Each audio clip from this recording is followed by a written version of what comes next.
There have only been 34 people to ever walk the earth who ran both an F1 and a NASCAR National Series race. Here's each of them and how they all fared. We'll start with a lightning round of some of the older guys that are lesser known. Bob Said ran one race in each series in 1959, finishing 18th at the US Grand Prix and 50th in the Daytona 500. Bob Bondurant raced in 9 F1 races and 4 Cup races in the 60s and 80s, scoring an average finish of 24th in NASCAR. Chuck Day ran in 3 F1 races and 2 Cup races, only finishing 2 of those 5. Vic Elford ran 13 F1 races and 4 NASCAR races in the late 60s and early 70s, his best finish in F1 being a 4th in the 1968 French Grand Prix, and in NASCAR an 11th place in the 1969 Daytona 500. Frank Gardner was an Aussie who ran 8 F1 races and 1 NASCAR race, where he only made it 2 laps before his engine gave out. Walt Hansgen ran 2 F1 races in the 60s, scoring a top 5, and 3 Cup races, all at road courses, where he scored 2 third-place finishes. Innes Island ran 50 F1 races from 1959 to 1966 and finished his career with 1 win and 4 podiums. In 1967, he attempted to run the Daytona 500. He qualified 20th, but his engine failed halfway through the race, resulting in a DNF.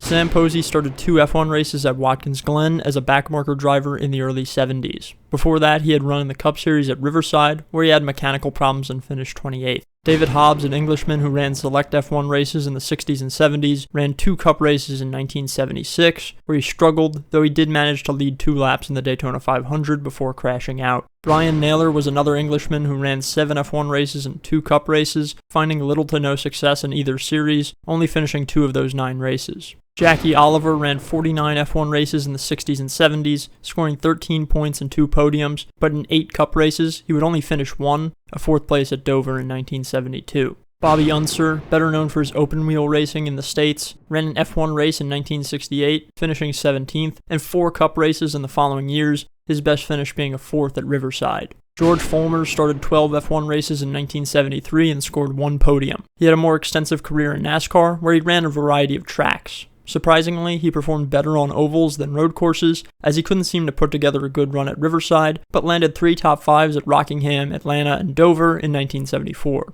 Lella Lombardi ran 12 F1 races in the 70s with a best finish of 6th, and 1 Cup race in 1977, DNFing out of the Firecracker 400. Joe Schlesser attempted the 1964 Daytona 500, where he finished 13th. A few years later, he would fatally crash in his F1 debut.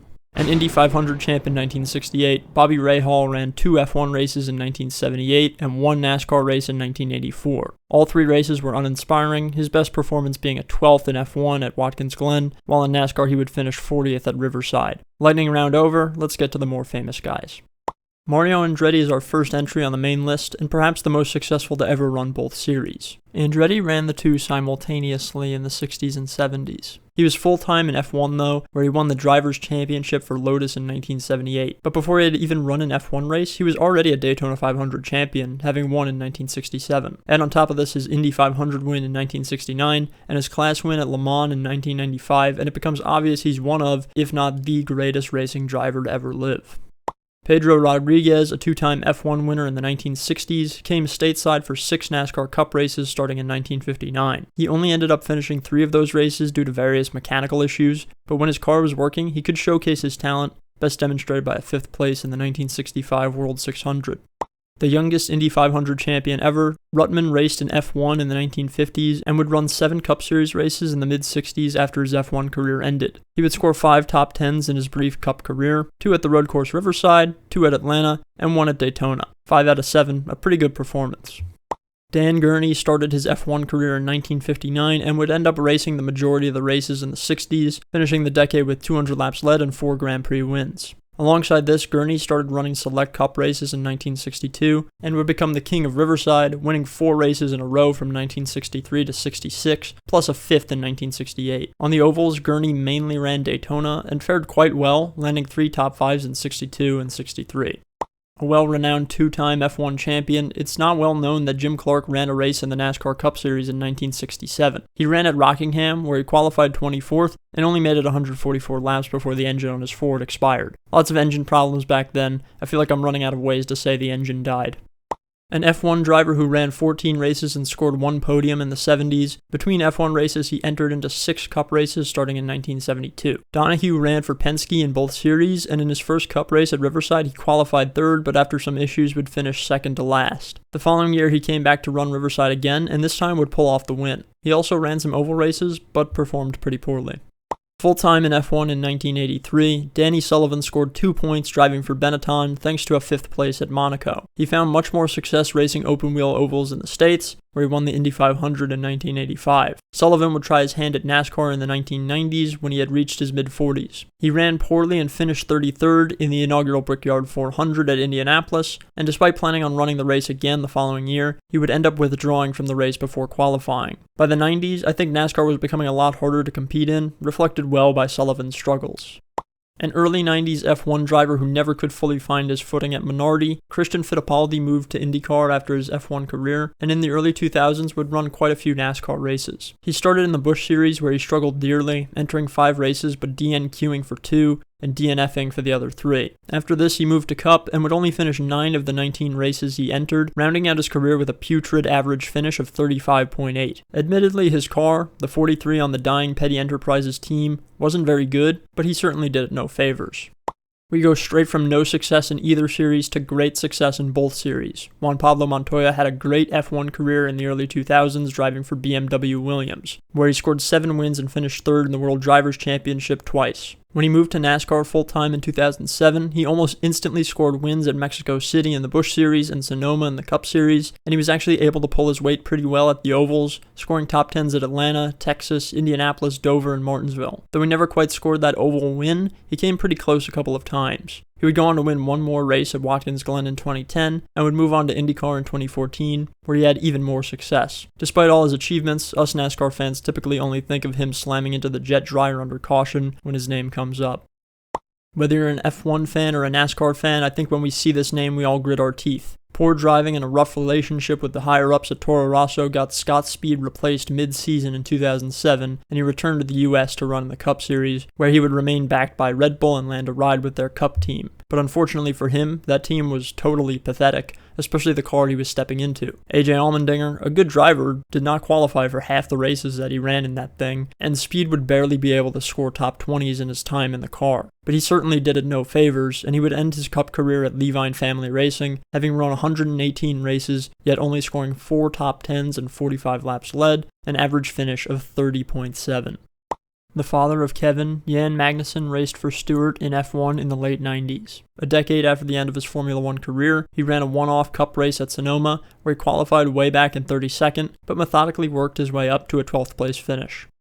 The third F1 champion on this list, Jacques Villeneuve, ran excellently in the mid to late 90s for Williams, scoring 11 wins in a 2-year span. By 2006, though, he would hang it up in the F1 world and came back to North America, where he would run some NASCAR races. From 2007 to 2022, he ran in all 3 national series, but unfortunately for him, things didn't go quite so well. Villeneuve crashed out of half of his Truck Series races, failed to qualify for the 2008 Daytona 500, and averaged a 30th-place finish in the Cup Series. He did run well in the Busch Series though, scoring 4 top 5s and a pole at Montreal in his 9 races in the series. Additionally, when he returned to NASCAR at 51 years old to try the Daytona 500 one last time, he would get a little bit of redemption, qualifying for the race and scoring a 22nd place finish. Racing for Renault in the late 2000s, Nelson Piquet Jr. had a similar trajectory to Scott Speed. He had a lot of DNFs in 2008 and would be dropped mid-season in 2009, not to mention Crashgate going on behind the scenes while this all happened. After moving on, Piquet would run in all 3 NASCAR National Series in the early 2010s, finding some great success in the lower series in particular, winning 2 truck races at Michigan and Las Vegas, and taking the checkered at Road America in the Nationwide Series in 2012. Looking back on it, Piquet had one of the most seamless transitions to NASCAR of all time, and I kinda wish he stuck around to race more, but he would wind up leaving for Formula E in 2014. A man whose F1 resume speaks for itself, and who does it just as a hobby, Kimi Raikkonen has run 4 NASCAR races, 2 in the lower series during his F1 break in 2011, and 2 in the Cup Series after his retirement. The lower series races he ran on the Charlotte Oval, and in the truck race, for a guy with little oval experience, he did a good job, starting 31st and working his way up to a P15 finish. But his first Cup race at Watkins Glen was a missed opportunity. He was running top 10, but got cycled back by pit stops and was caught up in somebody else's problem and wrecked out. All things considered, despite the short stint in NASCAR, Kimi got to show some of his talent. Jenson Button had an 18-year F1 career where he won a championship at Brawn in 2009. A few years after he wrapped things up and Button had been well into his career as a broadcaster, he decided to run 3 Cup Series road course races in 2023, COTA, Chicago, and Indianapolis. At COTA, he would finish 18th and would afterwards express some surprise at how contact-heavy NASCAR was. You know, you could be minding your own business and get whacked in the rear corner, and they weren't even trying to overtake you. They just got pushed from behind. His best performance was probably Chicago, where he qualified 8th and ran top 10, but would ultimately fall victim to the insanity that was that race, spinning out trying to enter pit road at the end of stage 1. After that, he couldn't quite recover and would end up finishing 21st, bested by another non-American. Daniil Kvyat was an underperforming F1 driver at Red Bull, and after a few years in the junior team, would exit the series. In 2022, he ran 4 NASCAR races, all road courses, where he would qualify poorly, run poorly, and score 2 DNFs. He made a return to the Xfinity Series in 2024 at COTA, and would score one of his better finishes in NASCAR, a 21st place. An F1 driver for Sauber around 2010, Kamui Kobayashi left the series in 2014, and 10 years later ran 2 Cup Series road course races for 23XI Racing. Neither race went to plan, as Kobayashi would qualify in the 20s in both races and finish 33rd and 29th.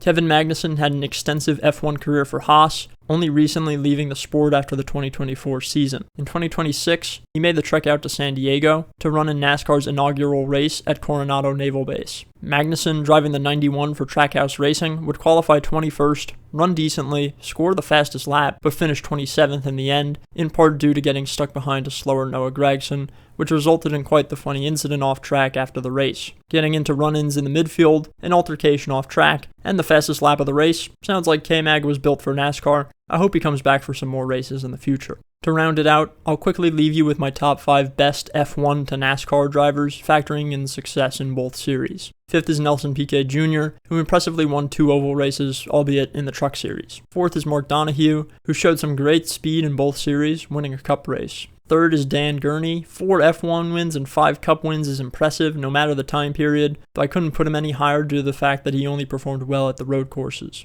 2nd is Juan Pablo Montoya, a multi-time winner in both series, who also ran well at many ovals, an extremely rare accomplishment held by very few. But first has to be Mario Andretti, and it's not close. I doubt we'll see a Daytona 500 champion ever win an F1 Drivers' Championship again.